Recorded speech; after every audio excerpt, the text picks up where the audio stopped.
Back in 2015, the Welsh European Funding Office approached us, and because they knew that we'd had a great background of working with BAME and migrant communities in the past, they wondered if we'd like to apply for some funding with them to work with those communities and support them into education, training and employment. We worked with WEFO then to design a project, and we launched across Wales in 2016.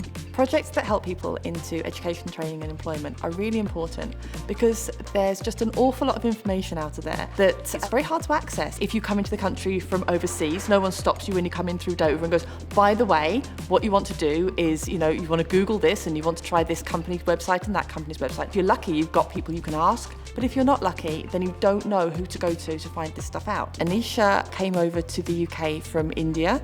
She's very, very qualified. She's got multiple degrees. She's got this amazing CV. She wasn't quite sure what she wanted to be doing, what would be the best fit for her and her family. When I came to UK, I was started trying to get into my career, and I was a bit hesitated and I was in low confidence. I've tried few of things. I didn't get succeeded in any of them, and I got low in confidence and I've doubt on my English skills, where I can go through everything over here or not. I have learned so much things from this change room. It gives you more confidence and you can grow in your career and you can go along it. What's always happened in the past is when one round of EU funding has ended, you know that there's going to be another round straight away because we're part of the EU. What we've got at the moment is the EU funding is ending, but we don't know when the SPF funding, which is what Westminster is launching to replace EU funding in Wales, when that's coming out or really what it's going to look like. So you can't rely on it being there. So you've got a gap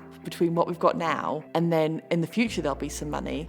But in the meantime, everything's if you just imagine everything falling off a cliff. All the teams that have been built up, all the knowledge that's been built up, all those people have got to break away from each other. Huge amounts of networks are being lost, and it will take years to build them all up again because everyone will be in completely different jobs.